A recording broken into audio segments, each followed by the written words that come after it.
Hey guys, so today I'm going to show you how to do a low poly portrait. I think poly is short for polygon, but I'm not really even sure about that.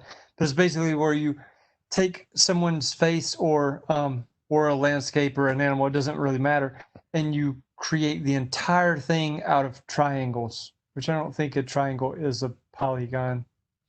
I don't know. But it's called a low poly portrait for some reason. And so if you have a picture of like a tiger's face, and the entire thing is made up of minute little triangles. Um, to my knowledge, they have not created a filter yet that does that for you. And if they have, I'm not aware. Something you kind of manually go in and do. So let me show you how to do this. By the way, don't forget to go and get your inspiration. I call it brain food. You're going to run out of ideas. We all do. And they are probably not going to fall out of the sky and hit you on the head. You probably are going to have to go and find them. And so go to inspirational websites and get inspiration. Go and look and see what others have done and put your own twist on it. There's nothing wrong with that. Our vocab word for the day will be oh I forgot what it was. Cohesive. That's it. Cohesive. It's where everything looks like it belongs together, sticks together. So, for instance, there is a yellow car with a yellow surfboard and a yellow background, and the colors are cohesive. That was not accidental. Obviously, the designer intentionally picked a yellow car and a yellow surfboard and a yellow background. But just stylistically, it just the style of it. It's not any old yellow car. It's a fun old like Beetle type car. It's not just any old yellow background. It's got a summer sunshine. Not just any old font. It's a font that looks like I don't know. It looks like a beach trip. You know what I mean? It just the whole thing is cohesive. It all sticks together. Here's another one. This is arguably overkill, but it's a good example. Joker's wearing a pink shirt, pink shorts, pink socks, pink shoes with a pink mouse, pink laptop, pink background, and pink letters. Um, that is not coincidental. That is all intentional. The word is cohesive. It all sticks together. So there we go. By the way, their font is not a fun, whimsical, beachy kind of font. It's more of a bold, kind of serious, in your face, computery font. So, and that was intentional too. Okay, for the low poly portrait, here's an example of it. It's all made out of triangles. And here's the guy's face from the side. Here is, I think that's Taylor Swift's face. Um, okay, here's the thing.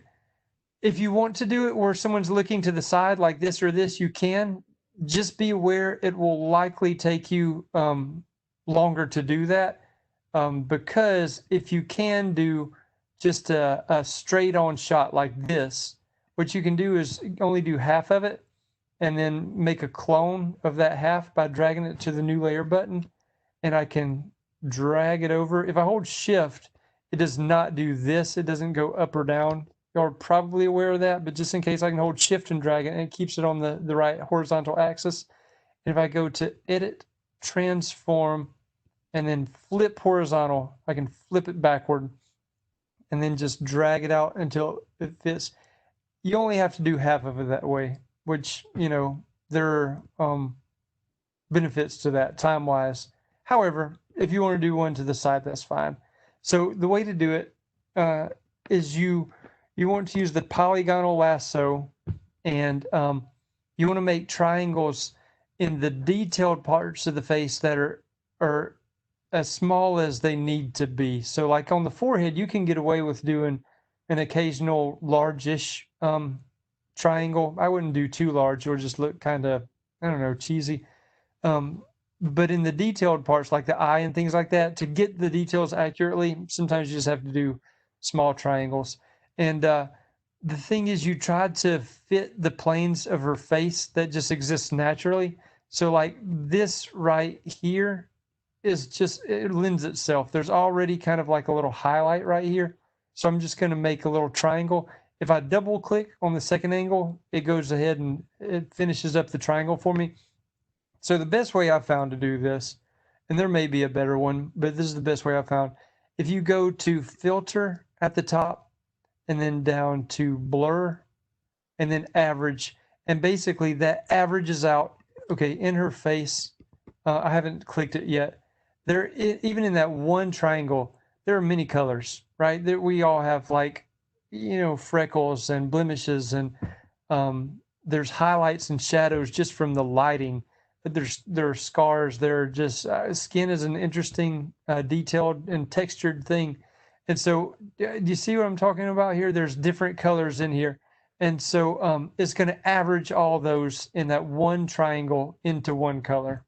So if I go to filter and then down to blur and then average, bloop, it makes it a solid color.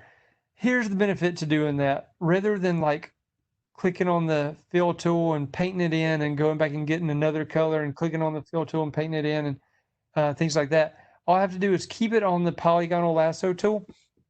And I'm going to get another plane that kind of lends itself. So like maybe just her eyebrow. Again, I'm trying to keep it to only triangles.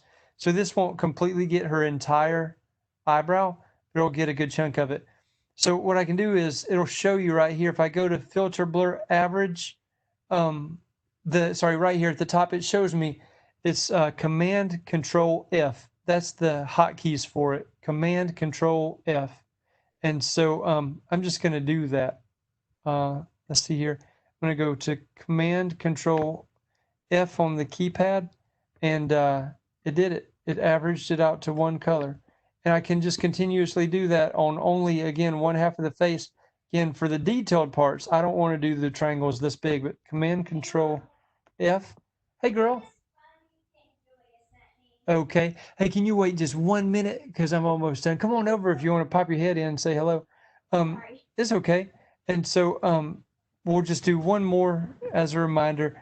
Just need to keep them all together. Obviously, eventually, this thing will be nothing but, I don't know if your face got in there. You want to pop it in a little bit better? There we go. All right. So make sure that every square inch is ultimately covered up by triangles. What are you going to do? Command Control F. I'm showing them how they can do something like this where it makes someone completely out of triangles. It's called a low poly portrait. So anyway, that's it. Again, eventually you'll get half of it done, and then you can make a clone, flip it backward. I'm going to show you all that just one more time, just in case. I'm going to drag this to the new layer button, and then move it on out, and go to Edit, Transform, and Flip Horizontal. And then I just need to move it, holding Shift to keep it on the axis till it fits just right. Okay, sorry, one more time. There were some things going on here. All you do, I'll do a huge one. We'll get her nose. I would want to use multiple triangles to actually do her nose, but I'm just going to do one relatively large one here. And then I go to either filter, blur, average, or the hotkeys Command Control F.